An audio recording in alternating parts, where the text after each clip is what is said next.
Hey, I'm Mono, and if you're looking for a quick answer on whether or not you should play Enlisted, then my answer would definitely be no. On paper, Enlisted sounds like an incredible game. As a big fan of the Battlefield series and Battlefield 1942 specifically, the idea of a free-to-play World War II shooter that features infantry, tank, and airplane combat sounds pretty amazing. Unfortunately, however, Enlisted is a mediocre game with some of the worst movement, gun feel, animations, and progression system that I think I've ever seen in a game like it. When games are in a beta phase, you might expect there to be some problems, like maybe the matchmaking doesn't work or the movement isn't quite polished. However, for Enlisted, everything feels off, from the most basic fundamental aspects of gameplay to the menu and sound design. Everything is lacking compared to other shooters on the market. Now, before I delve any deeper into these problems, let me explain exactly what this game is all about. Enlisted is a 10v10 multiplayer game where every one of those players is being followed by a squad composed of bots, varying in numbers between around 4 to 9. So you're looking at something like 100 soldiers on the battlefield, maybe more, with only 10 to maybe 20% of those being actual human players. The exact amount of real players per map might increase or decrease as development continues, but you get the point. And the idea behind this squad system is that when you die, instead of respawning at some base or headquarters or something, you get to take control of one of your AI squad mates. And this is actually an idea I talked about on a video predicting features for Battlefield 6, and I think it's a great idea. It should allow players to remain close to the action for longer while also increasing the player count artificially by using bots. It seems like a great feature, but as everything else with Enlisted, the problem is the execution. There are multiple problems with this system. For one, the bots run really close to you, meaning it's easier for you to get spotted and really easy for someone to get a kill streak on you and your squad. Second, when you take control of a soldier, you don't really know exactly what the hell is going on. It's not like the Battlefield 1 camera that had you flying around from one soldier to the other, allowing for some sort of seamless transition. Here you get a menu where you select the name of the soldier that you want to basically take control of, and then you just spawn right in the middle of the action, which means the bot might be reloading, bandaging, or in the middle of a gunfight, and you have absolutely no idea what you're jumping into. So even though they might have been close to you, it takes a few seconds to understand where you are. You might be 1 meter behind where you were before, or you might be 10 meters off to the side looking backwards. So it just takes a while to get your bearings when you first take control of someone.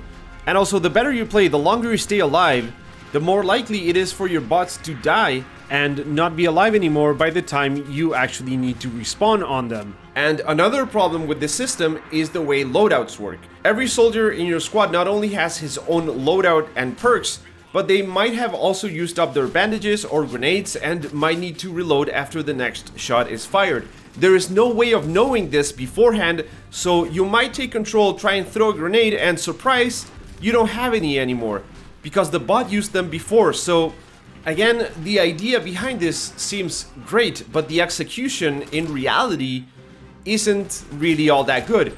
Most of my soldiers have very similar loadouts, but it's easy to see this problem just getting worse as you unlock more weapons, more equipment slots, and more perks for each of them, because there's absolutely no way that you're going to remember the perks and loadouts of every single one of your soldiers, making those loadouts and perks a bit meaningless, honestly.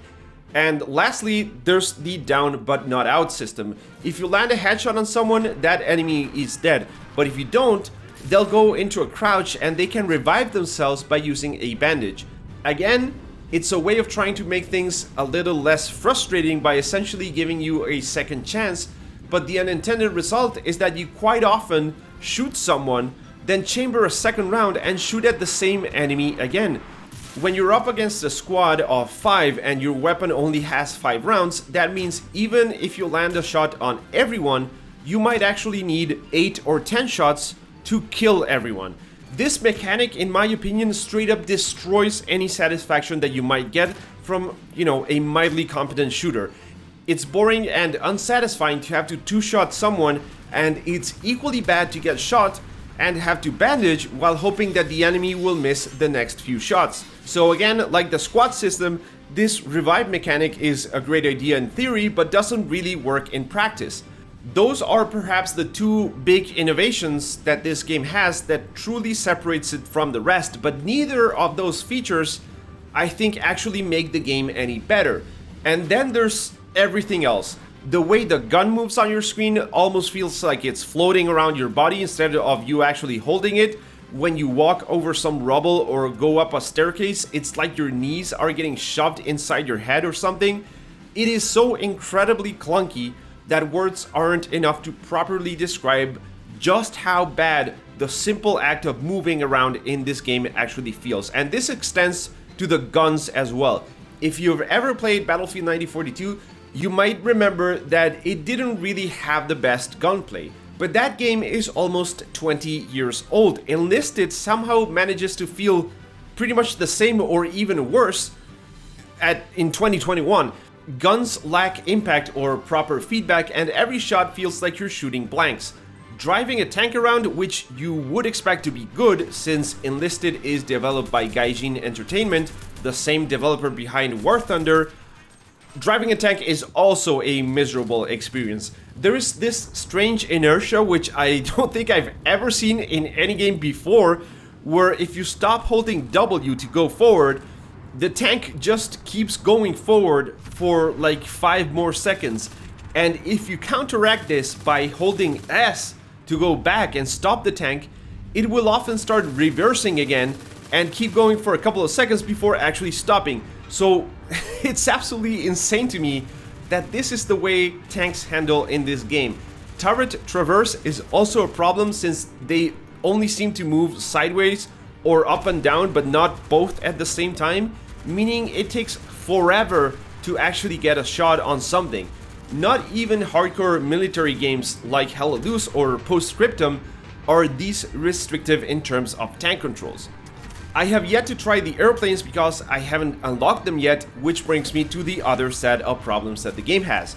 You need to unlock absolutely everything in this game, and I do mean everything. You don't even get a Garand when you start off. That's something you need to unlock.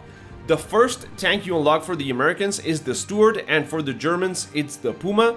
So if you run into higher level enemies, they might be rolling around in a Panzer IV or a Tiger, and you don't have access to those because you haven't unlocked them yet. So yeah, expect to run into enemies with better soldiers, better weapons, and better vehicles than you simply because they have more hours in the game or paid to unlock them.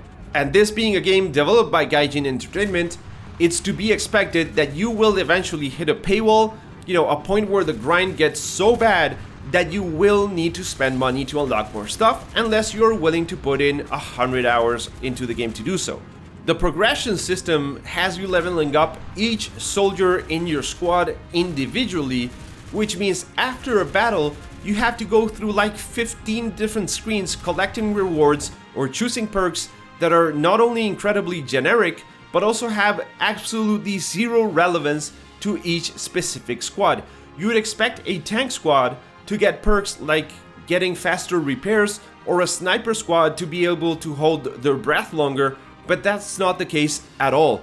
I have the option of giving one of my tank crew members faster vaulting speed. How is that going to be useful for a dude that's going to live and die inside a tank? And lastly, there's the graphics and audio. The graphics are alright, the game can look pretty, and there is certainly a lot of detail to the maps.